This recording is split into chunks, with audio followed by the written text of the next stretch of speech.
Jones running behind Gronk down to Lisa. Yes, Steve, well, JPP said that everyone keeps asking him, how is he playing with that torn rotator cuff? And his answer is the same. I'm not really sure. All right, Week 11 wraps up in the National Football League in Tampa. It's the world champs. It's a get-right game, right, Ryan Clark? If you're who you think you are, come out and show it from the very beginning. Opening drive, Brady, Cameron Brate. Brady, Chris Godwin, and in 4 minutes, not quite, Brady goes 5 for 5, and the Buccaneers have a 7-0 lead. Tom Brady had started the game 10 for 10, most consecutive completions to start a game since he got to town. It's a 7-3 game. Brady, oh, show him your wheels. Show him your wheels. He slides in there, all fired up, hooting and hollering. They'd get a field goal. It's 10-3. Brady to Mike Evans. It bounces straight off of his chest up into the air. Adoree Jackson gets the pick and just bounces off Evans' shoulder pad. And the Giants, by the way, those Giant jerseys, Steve. Clean. Very, very clean. Teams mess around, play around too much. Wow, what do we got? Andrew Thomas. The tackle is always open. And he didn't just get open. He makes a grab on this. Got to high point that football. All these old linemen taking touchdowns away from tight ends.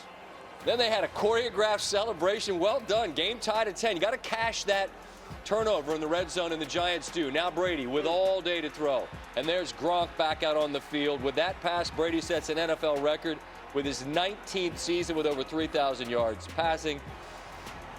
I don't know how many this year have gone to Gronk, but through the years, it's been plenty. A Ronald Jones sighting. It's been mostly Fournette getting the heavy work in that Buccaneer backfield, but he takes in a score, and the Buccaneers lead by a touchdown.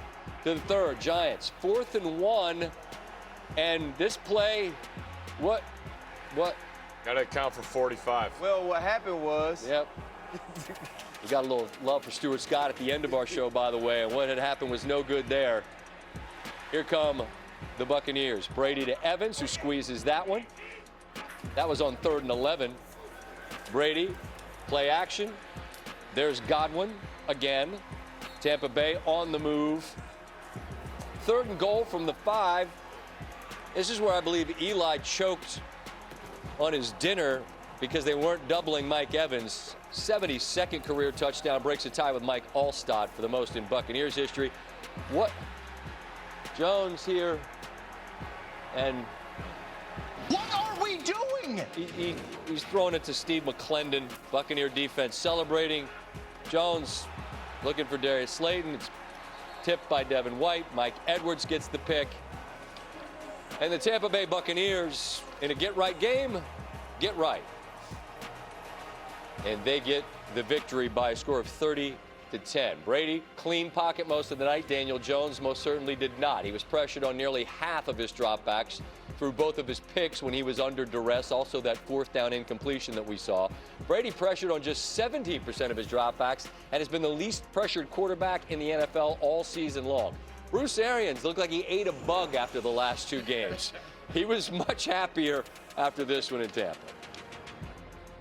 As Dorothy would say, there's no place like home.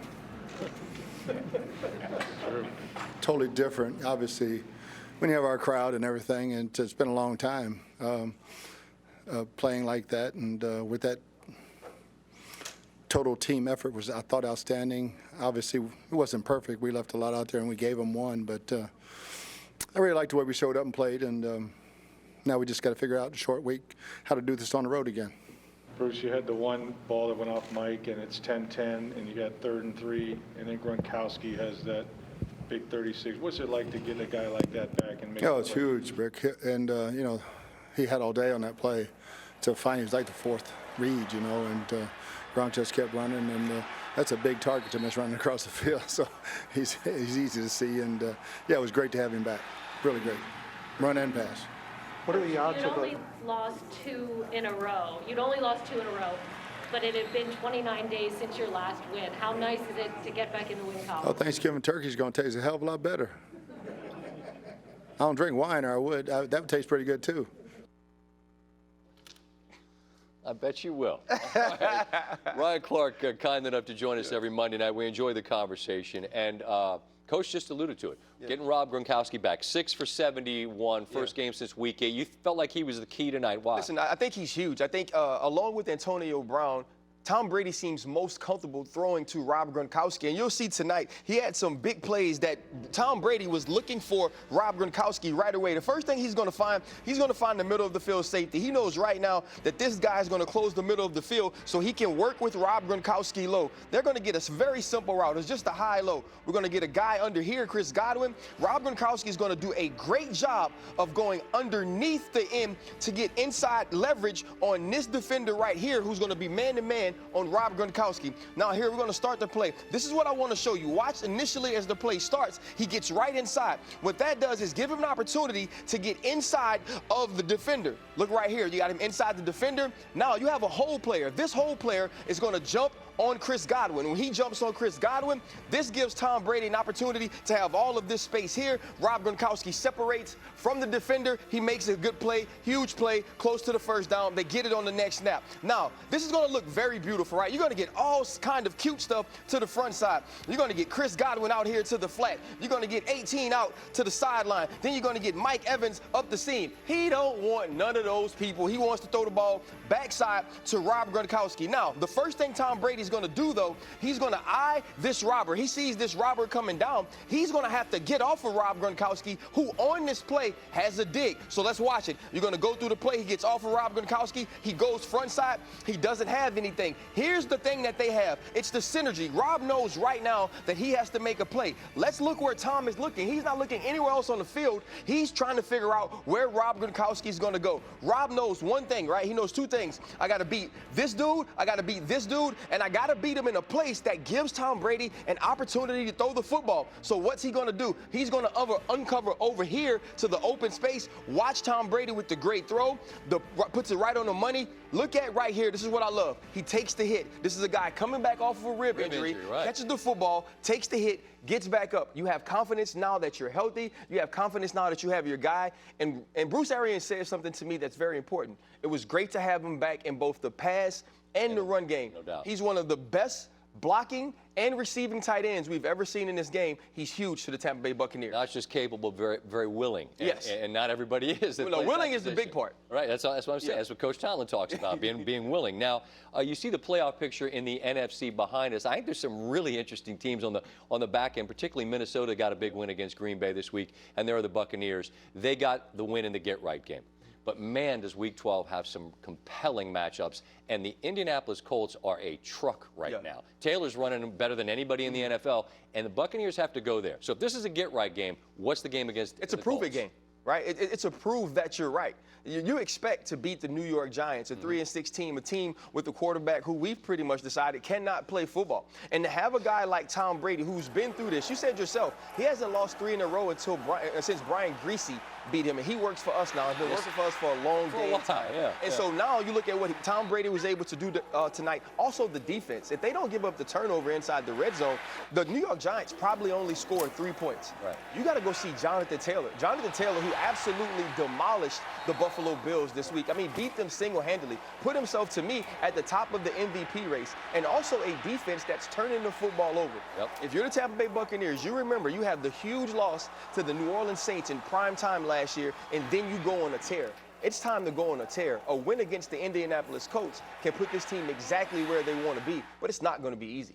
I would agree, and just because they have Brady leading them and because they have so many people that were together last year, I can't imagine any doubt really creeps in, but they did play 2 poor games. Yeah. I just wonder, just as a final thought, it's a prove-it game, but the significance of the fact that it's on the road against this red-hot team, is there any added layer to that because of where the game is? It's a huge significance. You just listen to Bruce Arians talk about how great it was to be home and the way that they've played on the road. Now you're going to play a monster team on the road, a team that's difficult to beat anywhere because their football travels anyway. Yep. But now you have to go to Indianapolis, and now you're thinking about the playoff picture.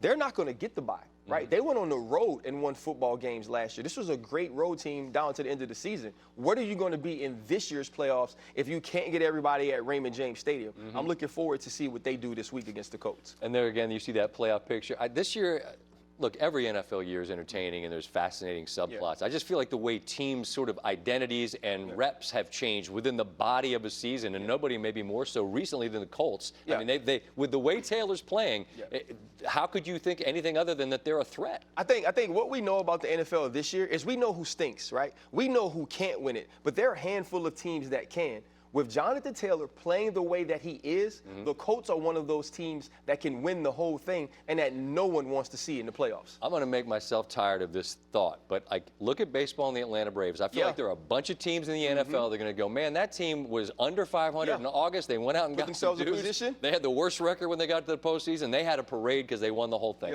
It's a chip in a chair, the old poker analogy. I feel like that this year in the NFL maybe more so than any other. All right, don't go anywhere. See you later. Because not that much later. Because the question about headlines and storylines this week include, is it the end of an era in Seattle? Well, I thought back to figure out what's just sort of trying to get you to click on it and what's got some real juice. Plus, my thoughts on the NBA suspending LeBron after a bloody scuffle against the Pistons. And it was as rough as it gets, just really everywhere. College football, NBA, college basketball for sure. But they knew the deal in Vegas, which was hilarious.